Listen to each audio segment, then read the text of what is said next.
Buenas tardes. Bueno, vamos a empezar con la explicación justamente del proyecto, que es en relación a los circuitos y modelos de la comunicación.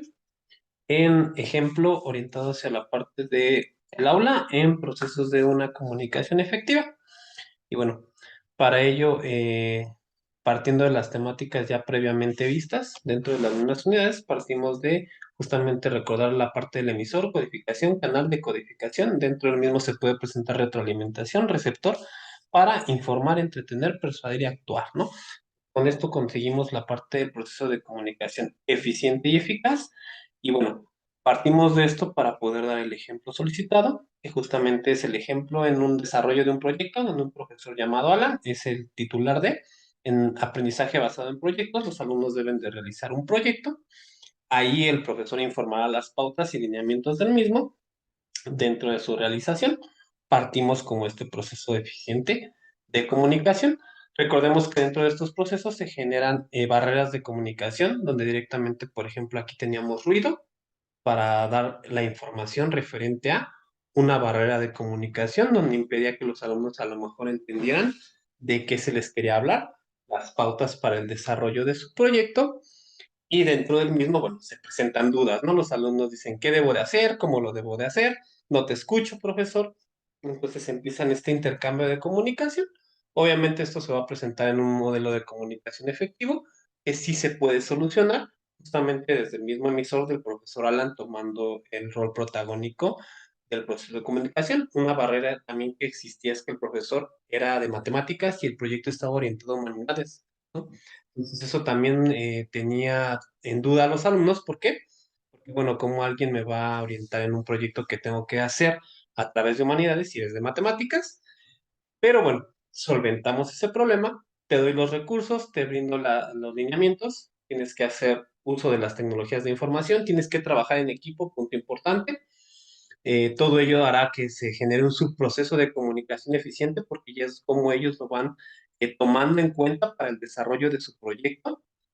Y partiendo de este mismo acuerdo, bueno, te doy las ideas, las cuales directamente tú debes de, ya sea generar un debate, debes de generar un modelo de actuación, debes de generar una exposición, pero tú tienes que presentar tu proyecto orientado a humanidades con uso de comunicación, una de las asignaturas con la que ellos van a trabajar. Y te doy estas pautas para que tomes en cuenta que el trabajo es en 5 integrantes, que los evaluadores van a ser tus papás. ¿Por qué? Porque te van a visitar, ellos van a ser los que van a ratificar que tu proceso de formación, de aceptación de ideas, esté siendo el correcto, que estés evolucionando.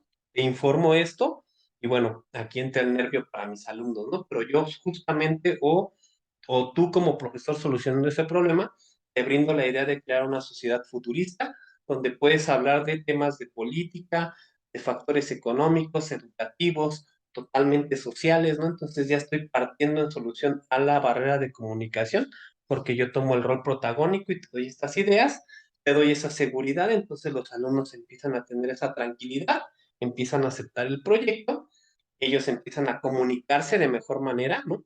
Ya no empieza esta partida de por dónde iniciamos el proyecto, sino que vamos a hacerlo, vamos a trabajar, ya se me prendió el foco, entonces empiezo a practicar, ¿no? Empiezo a dar mis argumentos, empiezo a investigar, empiezo a decir cómo lo voy a hacer, paso de este semáforo rojo a un semáforo amarillo, más verde, más tranquilo, donde empiezo a generar estos procesos de comunicación efectivos entre mis compañeros, con mi profesor, me empiezo a respaldar y todo lo hago a través de la autonomía, ¿no?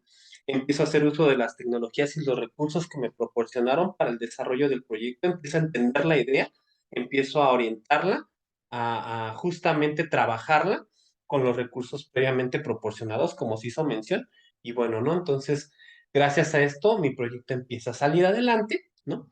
Llega el momento donde el profesor te dice, tienes que argumentar, tienes que convencer, tienes que tener seguridad para la presentación de tu proyecto, no te pongas nervioso, y esto que genera que el alumno se empiece a convencer, ¿no? Que empieza a tener seguridad, entonces el mensaje se empieza a recibir de mejor manera, empieza este proceso de retroalimentación que se menciona dentro del ciclo de comunicación efectivo, y el alumno empieza a participar en su totalidad, ¿no? Se genera la autonomía, ya no existe más ruido de decir ya no puedo, no puedo con el proyecto, por el contrario, tomo el reto, lo saco adelante, entonces empezamos a intercambiar esta información entre nosotros como compañeros, como equipo de trabajo, Llega el momento de la presentación, los alumnos presentan diferentes ideas, maquetas, debates, exposiciones, obras de teatro, ¿no? Entonces también entra lo que es el recurso de comunicación no verbal, que hace que el proceso sea aún más eficiente todavía, tomando en cuenta este sentido, ¿no? Porque empiezo a armar todo este rompecabezas donde no tenía dónde partir y llega un buen resultado. ¿Dando qué? Dando argumentos, argumentos sólidos, argumentos eficientes, argumentos efectivos y por ende, entonces mi proyecto se empieza a ver mejor, ¿no? Cuando lo presento se ve bien, se ve adecuado, se ve totalmente participativo, ¿no? Se ve una unión, un gran trabajo y ¿qué tiene como resultado? El aplauso y reconocimiento por parte de los padres de familia y personas que fueron partícipes de la evaluación del proyecto, ¿no? Entonces, se ve una totalidad, solidez al momento de la presentación. Entonces, felicitaciones para los alumnos. Se cumple este ciclo de comunicación efectiva desde cuando el profesor presenta la información. No importó quién vio el proyecto, de diferentes edades lo vieron. El objetivo se cumplió, el proyecto fue sacado adelante y bueno, gracias a ello, ¿qué sucede? Pues los chicos simplemente cumplen con el trabajo, ¿no? Entonces, es un proceso de comunicación eficiente, me parece algo adecuado para hacer esta explicación. Agradezco muchísimo la atención prestada y bueno, aquí tenemos el sentido de cómo se generó un proceso de comunicación efectiva con lo que se hizo mención que se presentó y la conclusión que se tuvo, ¿no? Un ejemplo muy común en el aula. Muchas gracias. Agradezco mucho. Que tengan un excelente, excelente día. Hasta luego.